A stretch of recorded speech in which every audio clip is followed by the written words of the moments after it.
Você já teve alguma situação em que tentou fazer uma iniciativa de desenvolvimento de pessoas e equipes, mas não conseguiu ver resultado nenhum em seu negócio? Hoje eu vou te explicar o que pode ter causado isso e o que você precisa fazer para conseguir os resultados que você deseja. Todos nós sabemos que o resultado organizacional é a soma da contribuição individual de cada pessoa da sua equipe. E o que é essa contribuição individual?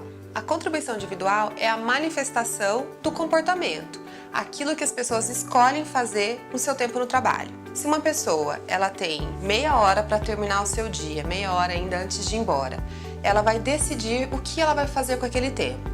Ela pode escolher ligar para mais um cliente para concretizar uma venda e assim bater sua meta.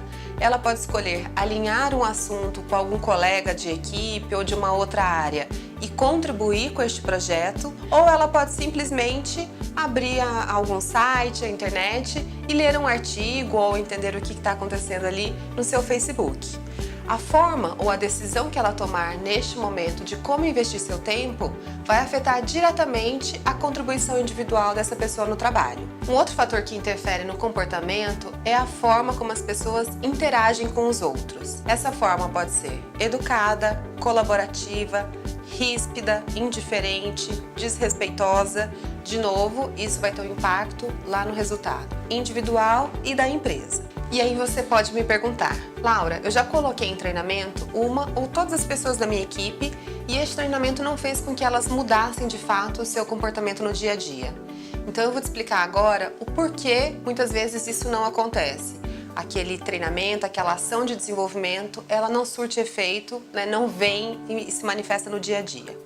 O que a gente vai falar então é que existe uma necessidade de mudar o modelo mental dessas pessoas. Então eu vou te dar um exemplo para você entender o que é esse modelo mental na prática. O primeiro ponto é em relação aos sentimentos.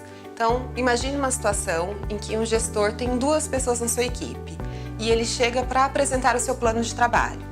Ele fala, pessoal, este ano a gente vai fazer essas iniciativas e eu espero obter determinado resultado. Vamos considerar que uma das pessoas da equipe já está lá há 3 ou 4 anos e esse gestor que chegou há pouco não conhece o histórico. Essa pessoa pode pensar, poxa, todas essas ações que estão no plano a gente já tentou outras vezes com gestores anteriores e não deu resultado. Então o sentimento que essa pessoa pode ter ao receber essa mensagem é um sentimento de frustração ou de descrença de que aquilo de fato vai surtir um efeito. Agora vamos imaginar que a segunda pessoa da equipe, ela chegou na empresa há pouco tempo, está vendo essa oportunidade como uma possibilidade de crescimento na carreira, de aprendizado. Ao ouvir aquele plano, ela pode pensar, ótimo, era justamente isso que eu precisava, uma clareza, um plano, metas determinadas para que eu consiga mostrar o meu trabalho e atingir os objetivos. Você consegue perceber que o sentimento dessas pessoas em relação à mesma mensagem é muito diferente. O que a gente vai ver na prática é que este sentimento vai impactar e determinar diretamente o comportamento dessas pessoas no dia a dia. Então a gente sempre tem que tentar entender e trabalhar essa perspectiva do sentimento, como as pessoas estão percebendo e trazendo as suas emoções em relação àquilo que é passado no trabalho. E o segundo ponto fundamental é em relação às crenças e valores. Valores, eles são pessoais, é aquilo que a gente muitas vezes já traz de casa, traz da educação, da nossa criação.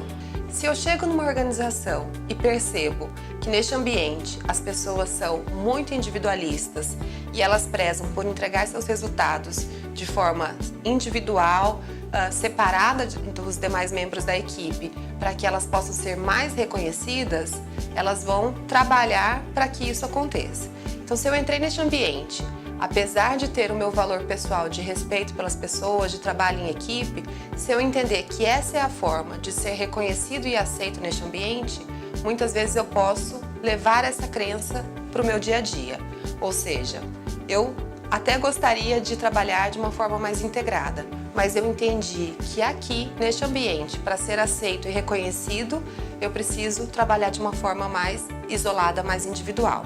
E aí, o que então é o gatilho para que a mudança de fato aconteça? Se eu tenho de um lado sentimentos, do outro lado crenças e valores, o que faz com que uma pessoa consiga mudar o seu comportamento ou não é o seu nível de percepção e consciência sobre tudo isso.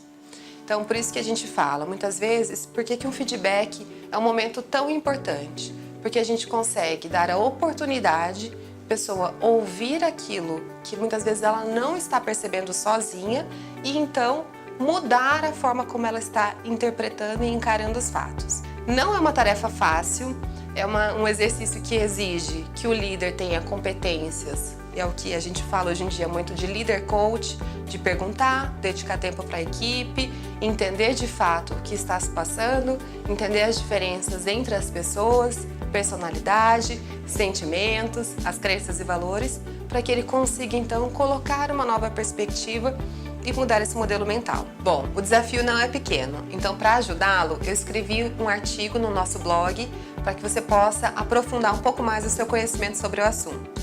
Eu vou deixar aqui na descrição o link do nosso artigo para que você possa aprofundar seu conhecimento. Até o próximo vídeo!